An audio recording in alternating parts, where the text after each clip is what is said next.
we're communicating all the time. We're telling our story all the time. But the question is, how much control do we have over the story we're telling? So just because we're telling it doesn't mean we're telling it in the right way.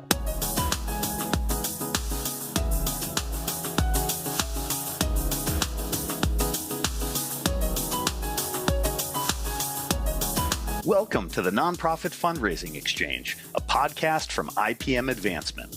We believe strong nonprofits can change the world, and our goal with each episode is to bring you insightful conversations with thought leaders from the nonprofit sector. Let's get started.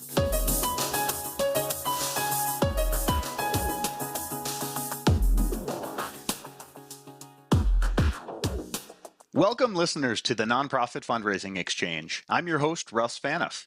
In today's episode, we're inviting back Josh Grenowitz, Chief Narrative Strategist and founder of Odd Duck, LLC.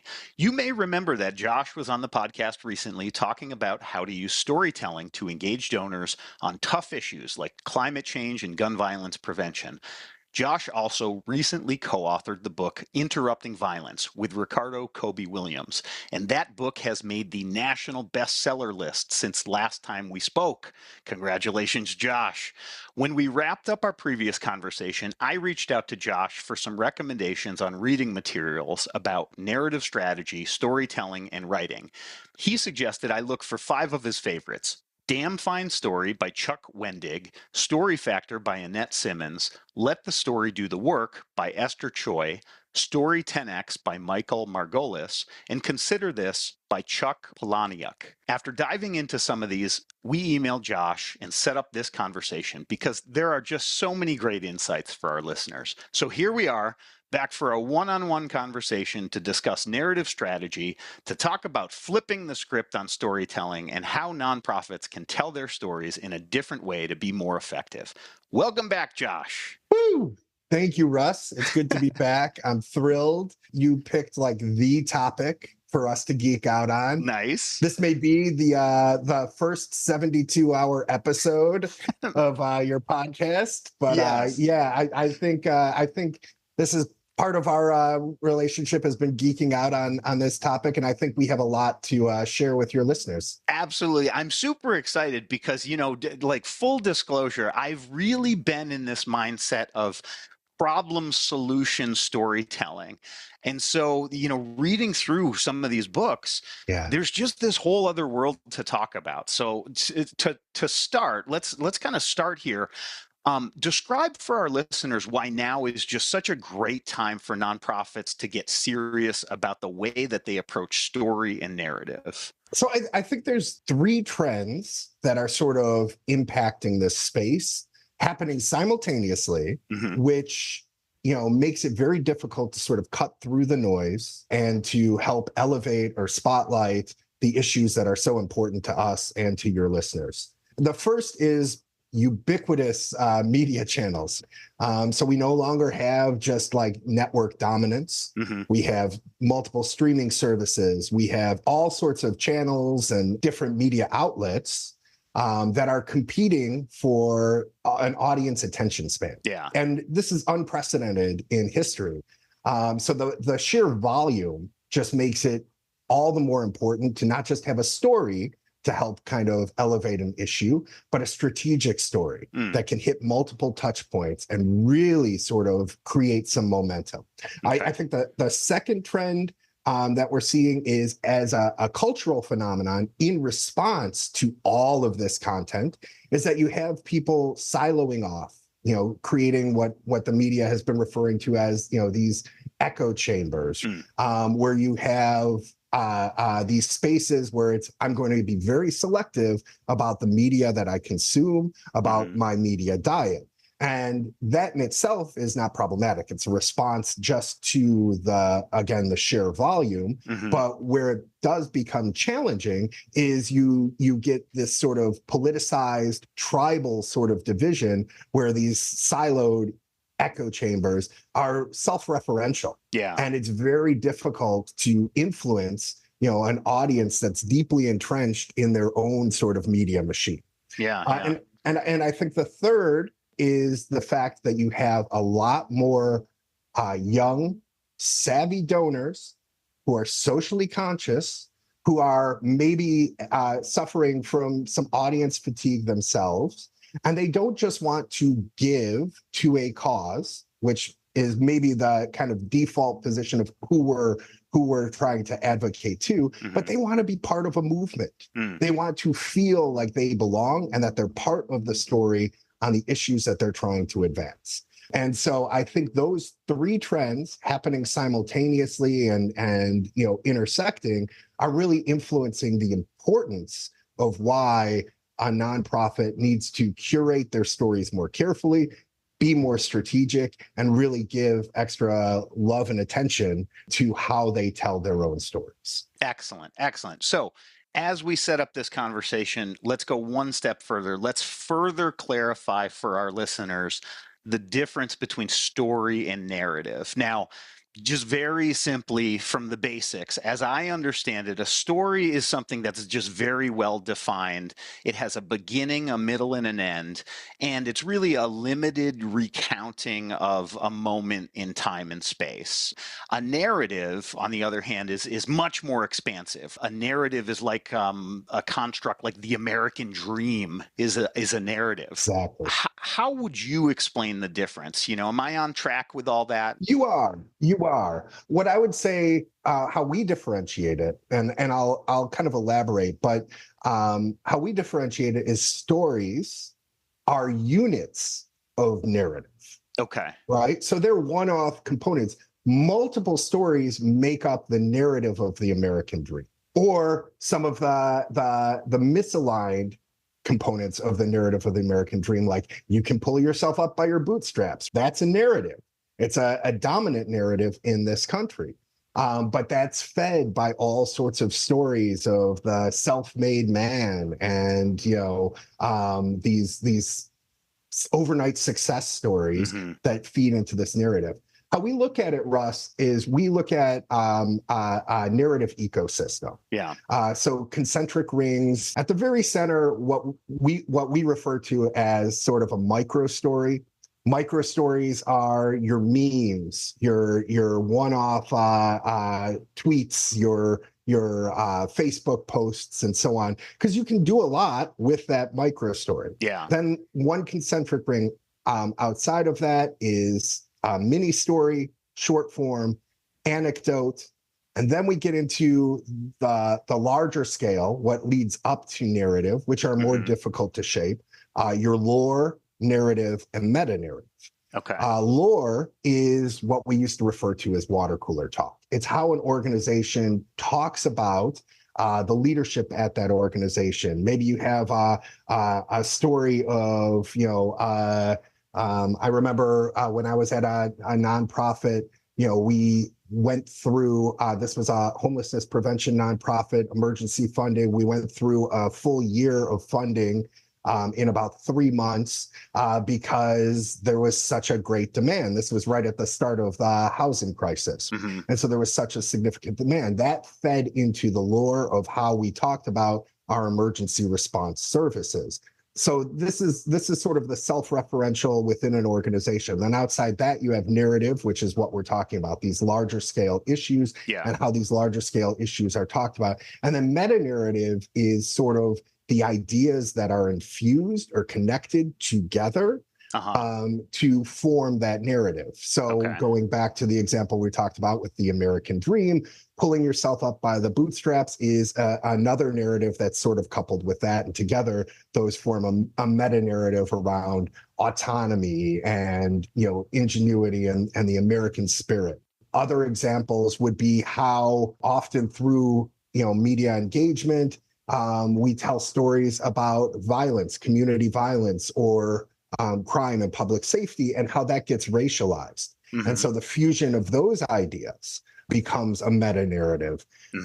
Where meta-narrative is significant is if you can find the cracks in the meta-narrative, you can disrupt that through storytelling. And so those three inner concentric rings are the rings that we encourage our clients to curate, cultivate, and shape and share stories that are going to disrupt those meta-narratives, uncouple them, and start introducing ideas. Okay, so we've got narrative, we've got story, And what you're doing basically as a narrative strategist and a consultant is you're going in and you're helping people really establish a framework to look at this and to manage it as these various elements and start to really understand how they all work together. That's absolutely 100% what we're doing. We develop a comprehensive narrative framework of what the issue is, what the topic is that we're trying to disrupt, and then we essentially create a story map for what are the specific audiences that need to be reached, who have influence over these narratives and meta narratives, and how do we actually equip them with the most effective means to tell their stories through this disruptive lens. Okay, cool. So let's go back to this idea of storytelling. A lot of organizations are still in this way of communicating with their supporters where they are in this mindset of problem solution. Here's the problem. Here's our solution. Give us money. One of the things that I think this conversation might prompt for a lot of organizations is there a way to get out of this old way of telling stories that leads with the problem, presents a solution, and then asks for money? Is there a way to get out of that and start to maybe reverse the polarity of that? And instead of looking at it as this, we've got a villain, and our nonprofit is attacking the problem, we're attacking this villain, and we're the hero, and because of that, you should give us money. Is there a different way to approach it? So the first point that I would make is, I was trained with the sort of problem solution, and ask, right? Yeah, right. And I know you were as well. This Absolutely. is how I still do it. It's very handy. It's super handy. It's a default template and Yes. makes sense. Yes. However, given all the trends that we talked about at the top, it's no longer as effective a means of cutting through the noise, of engaging new potential donors, of reaching a broader audience. We need to have more specificity about specifically who our audiences are, who have influence over this issue, whatever the issue may be. And so a lot of that story mapping piece that I was talking about with those identifying kind of the ecosystem really is how do you cater a message specifically to that audience and to what they care about, as well as identify some of the challenges or obstacles that they would have in hearing that message or recognizing that to take a specific action. So it's that specific sort of focused messaging. The challenge with the sort of problem solution ask kind of framework is, it often leaves out the donor, right? The only mechanism for them to engage is through giving money. Right. And as we know, this savvier generation of potential donors want to be part of something bigger. Right? Yeah, they want other options. They want other options. It's very limited in focus. And it also, I would say, especially for our social service-based organizations, it strips the agency and autonomy of the very people that a nonprofit is trying to serve by making the nonprofit the hero of the story, and dismissing all of the work that an individual is maybe doing to get out of homelessness or get out of poverty, or to kind of have that oversimplified Band-Aid fix. Creates some friction with the very folks that we're trying to serve.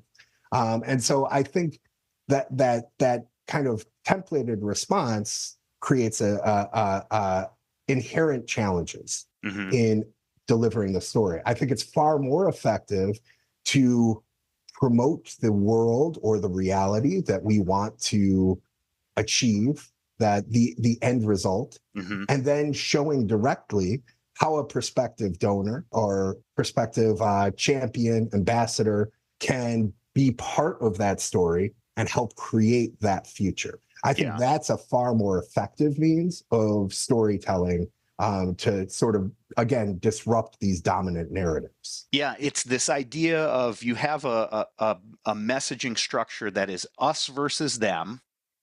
And then on the flip side of that, or maybe the different way of thinking about messaging could be this idea of, maybe a desire for change versus what's standing in our way.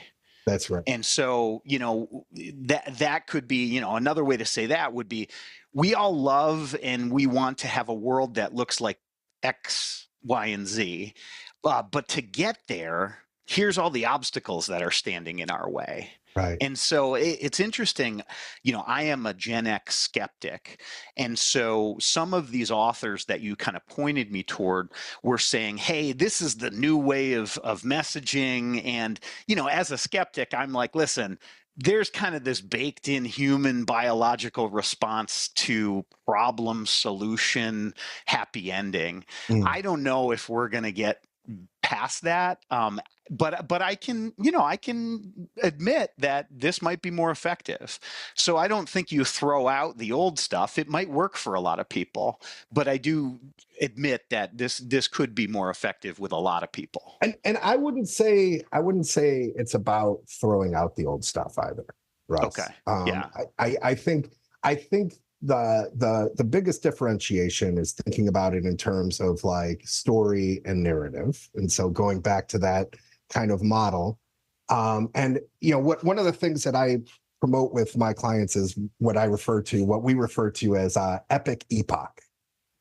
So epic epoch is it's a marketing term. It stands for every point of contact. Okay. And having an epic epoch is every point of contact with a prospect who you're trying to turn into a donor, with maybe a brand ambassador who you're trying to move towards giving and towards engaging further. Every point of contact should have some sort of strategic component built in. Mm-hmm. You're trying to bring them further into this movement, this relationship that you have with them. Okay. And so when we talk about strategic storytelling, we're talking about mapping all of these touch points and really figuring out that journey that we want them to go on. Mm. So going back to the templated, the problem, solution, ask. And there's a reason why it's been so effective for thousands of years, right? Mm-hmm. It's how we as human animals have been, hardwired to detect danger, to detect, potential threats, and to want to seek safety or seek some way of mitigating that threat. And so what we're talking about when we're talking about issue-based is that very human tendency at scale, right? Yeah. On a much larger scale. The challenge with that is going back to one of these trends that we talked about, the deluge of media channels and touch points, is that everybody has that same framework. And so even if it is effective in many instances, what you're getting is audience fatigue, mm-hmm. is donor fatigue, and people are just like, okay, I can't manage this. My human brain can't process everything that's coming at me as a potential threat. Yeah. I think the safest response is just to check out. Yeah. Right? Yeah. I'm going back to my cave. And we do see that. Right. Exactly. And we do see that. Yeah. And, especially as things on scale that are very difficult, we saw that throughout COVID, right? Yeah. And so so I'm not saying, it's been an effective storytelling in that method. Yeah. Has been an effective technology for thousands or tens of thousands of years. First cave paintings were like 50,000 years ago. Yeah. For a reason. However, I think we now have the technology and the strategy to sort of transcend that. And that makes for much more effective communication. So let me ask you this. That old style of problem solution, and in this case with nonprofit fundraising, there's an ask at the end of it. Sure. It is awfully clear. and there's a lot of definition in it.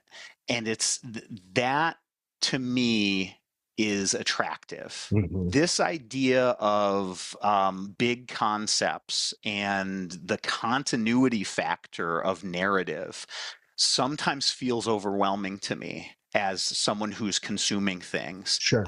How do you construct narrative and kind of approach this type of storytelling in a way that makes sure that the people you are presenting it to don't feel overwhelmed? Yeah.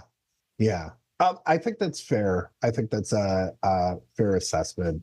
So when we build like a narrative framework, which has that story map component in it, it has these audience segments in it. It has the actions that we want them individually to take, the challenges to adopting that, and the messaging that's going to be most effective in getting them to take those actions. We're really thinking through this is more sort of an inside baseball with an organization, with a coalition, with an agency, with a nonprofit, with a community-based organization. It's an inside baseball to say, we know the change that we're trying to make in the world. Yeah. But one of the challenges to your point is, okay, so let's simplify that. We're not going to go necessarily to a donor or to our board or to whomever and say, hey, we're trying to disrupt this narrative and uncouple these meta narratives and eliminate systemic racism in this country. And here's how we think, we can effectively do that, right? Yeah. So where it really becomes granular, Russ, is when we look at that story map and we say, this is an audience that needs to hear this message specifically. This is the challenge that they're facing to adopting this message, and this is the action we want them to take. And that kind of granularity is what helps kind of move the change. But it's the same way as when you're going through an old school exercise to refine your mission statement and do your vision and for an organization, you don't necessarily share all of how the sausage is made with your audience, right? Right. You come out with a finished product. And so where we engage is let's build this narrative framework, but that may be an internal document that we're working off, and what the audiences are exposed to and what they're seeing is those stories. But what it helps our clients do is to shape and share stories that we know are adding up to that bigger narrative picture, so they can become more discerning. And they can even become more discerning with, let's say, they're being inundated with media calls and stuff. Well, okay, what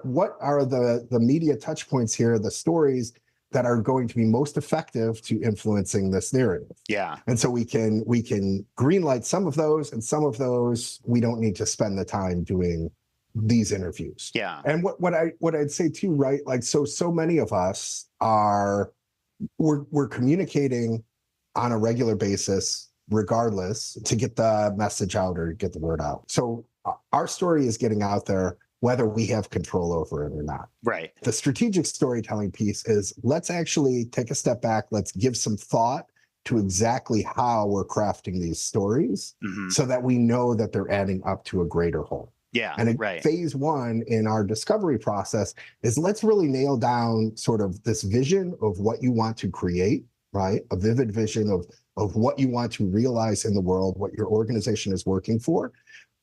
And second to that is, what are we trying to achieve as an organization? The best time for us to come in and do this is often when a strategic planning process has been done, because then you have all of that already sort of nailed down.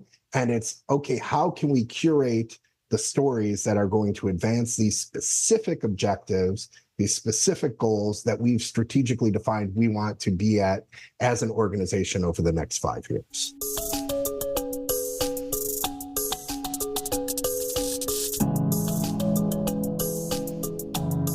Hi, this is Curtis Schmidt, producer of the Nonprofit Fundraising Exchange. If you're a nonprofit professional who has questions about your program, or maybe you feel like you've taken your advocacy, fundraising, or membership effort as far as you can and you need some fresh ideas, then we have a special offer for you today. NPFX podcast listeners can get a free 30-minute consultation with IPM Advancement, no strings attached, when you go to ipmadvancement.com/free. Just enter a few details and an IPM team member will contact you to follow up. It's that easy. That website again is ipmadvancement.com/free. Thanks for listening, and we hope to talk to you soon. Now let's return to the episode.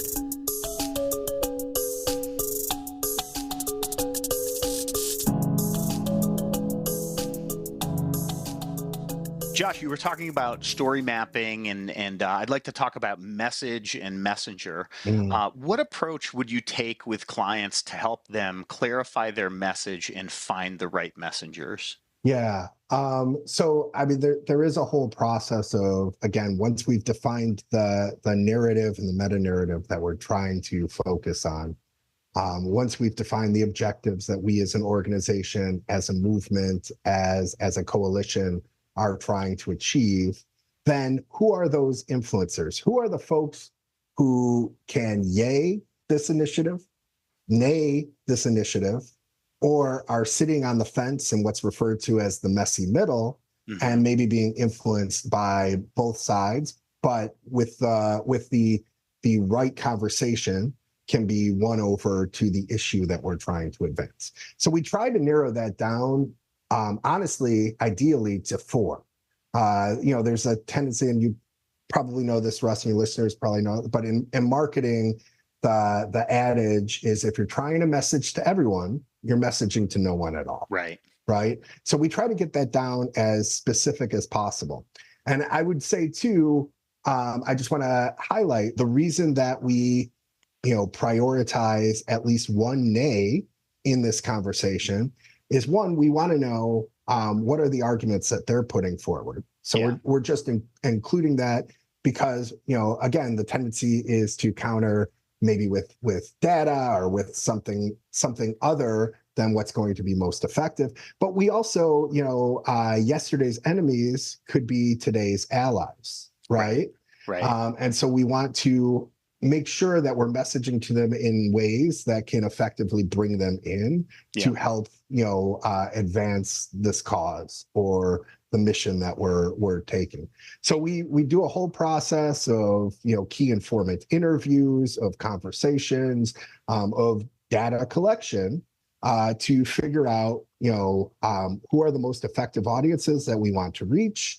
And again, how are we speaking to them? How are we messaging to them? What are the obstacles or challenges they have to hearing this message? And what action do we want them to take? So how do we help them overcome those obstacles? For the fundraisers who are listening, when you're thinking about this and framing it for your audiences might be much more constricted in the way that you think about targeting. It might be lapsed donors, long lapsed donors, prospects. It might be folks that you need to convince who have been just out of the loop for a long time. And that's maybe the way that you might be thinking of different audiences. So Josh is talking about different audiences in terms of how to reach people who might have bigger disparities than what you're dealing with. But I think the basics still apply, right? You have people who are thinking about what you're trying to connect with them on differently. 100%.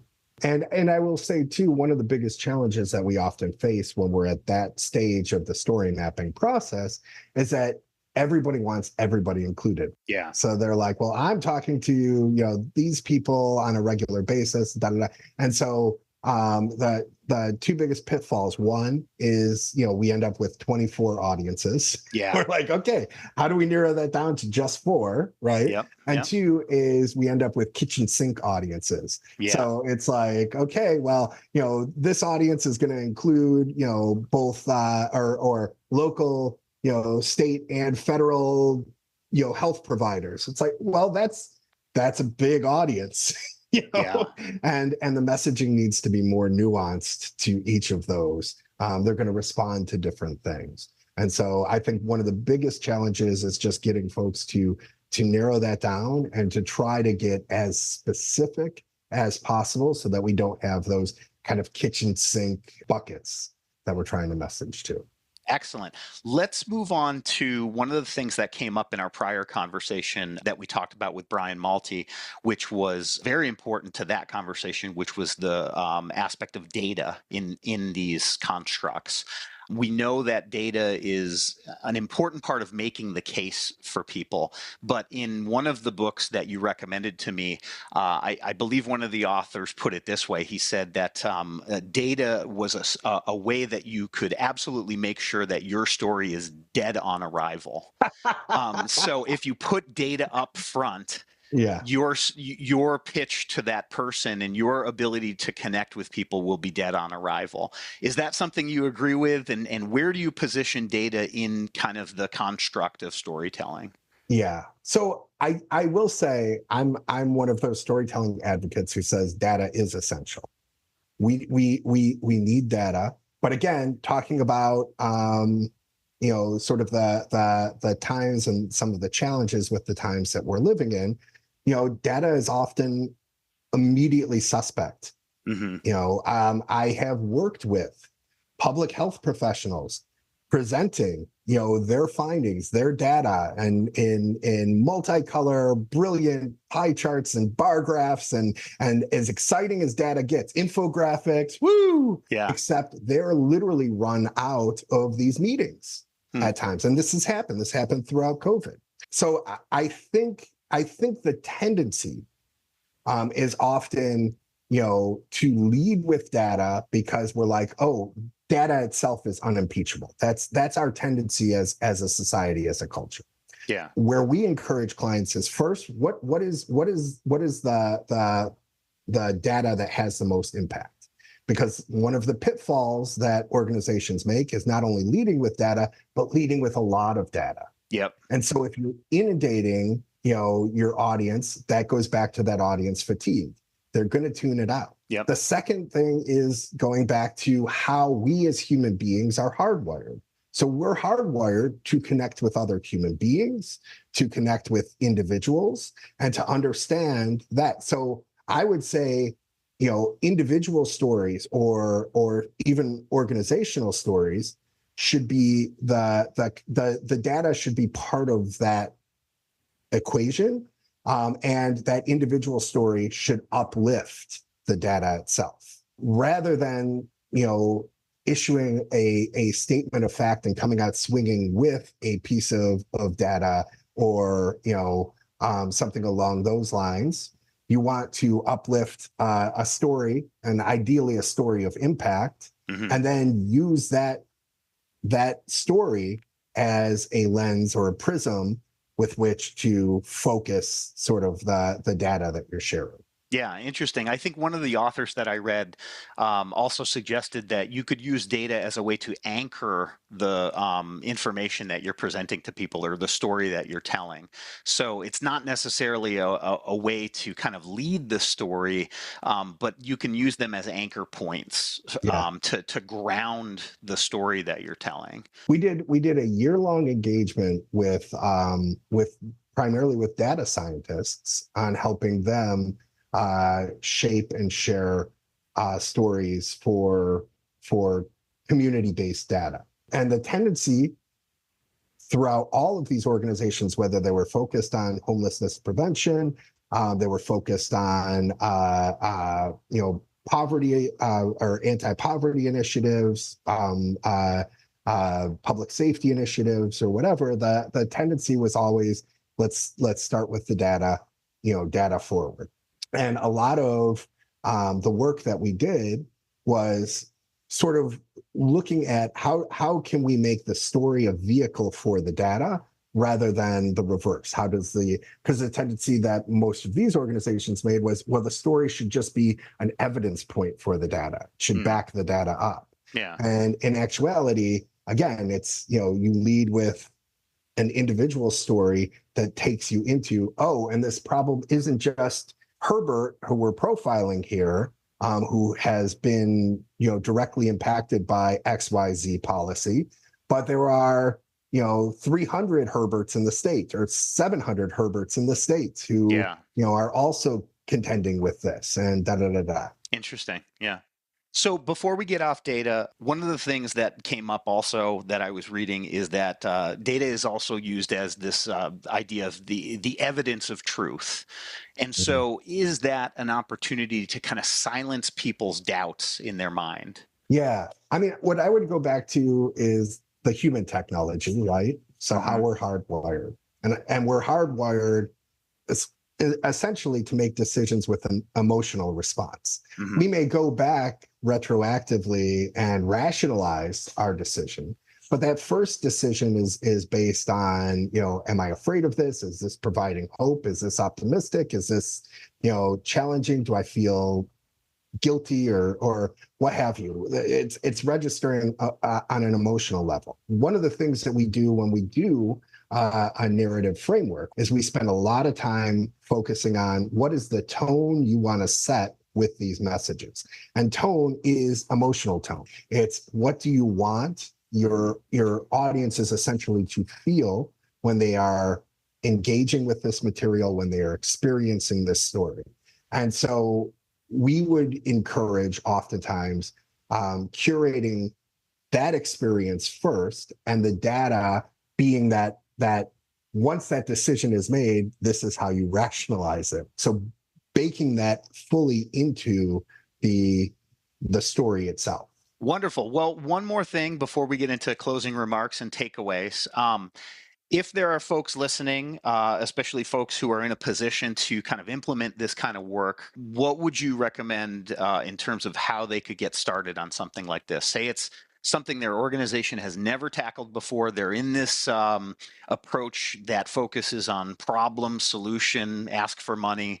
How would you suggest that they move forward on changing their approach? So I think the simplest thing would just be to step back, maybe even do like a micro communications audit.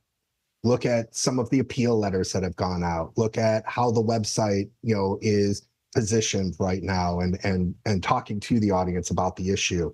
Looking at some of the collateral, or maybe your gala event that you have once a year, right? And so just taking kind of using that as a baseline, taking a step back and saying, are all these things, first of all, are all these things aligned?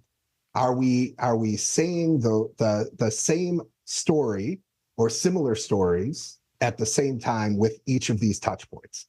Or are we shifting it a little bit? Are we, maybe the flip side of a lot of this, Russ, is that it becomes kind of like we have these audience dependent messages where maybe we say one thing to one, high level donor in one meeting, and then we say something completely different when we have, a meeting with maybe somebody who's more of like an activist, or somebody who's a socially conscious potential donor or donor, and that kind of thing.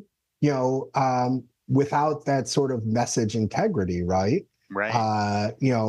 Creates misalignments within the organization. Exactly.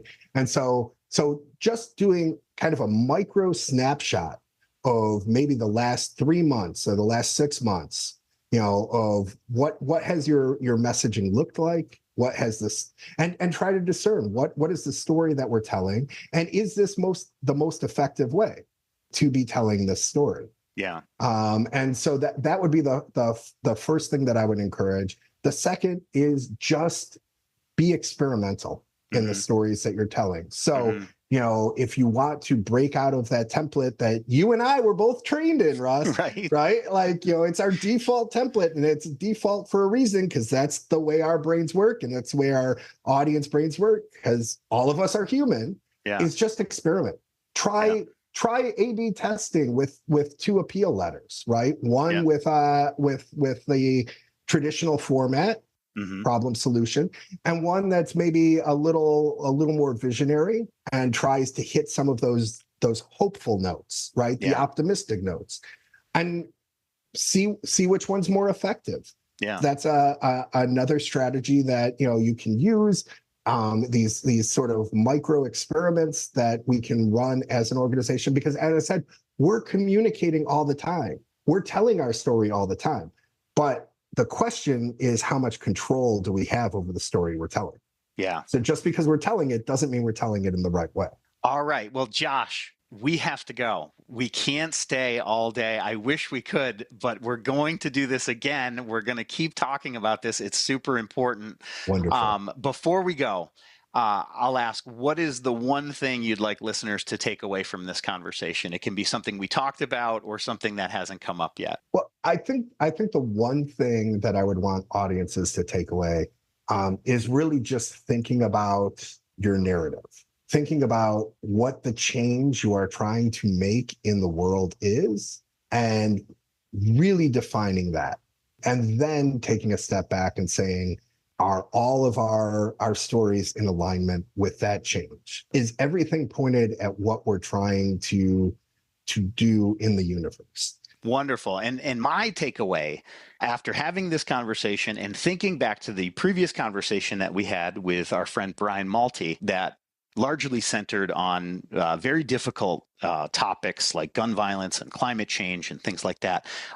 If you're in an organization that is having these older kind of constructs in the way that you talk about fundraising, and you're having those conversations with donors and you're presenting problems and your solutions and then making an ask, it behooves you to seek out folks like Josh, like Odd Duck, his agency, and rely on his expertise, his experience with narrative strategy. Take the time, make the investment to seek out that expertise and that experience and apply it to your organization and see how it changes the way that you interact with donors. As we said at the top of this conversation, there is a huge opportunity with new donors coming online, expecting a different way of hearing from you. And they are looking for a new voice. They're looking for new stories from you. And if you can provide that, it opens up a whole new world for your relationship with donors.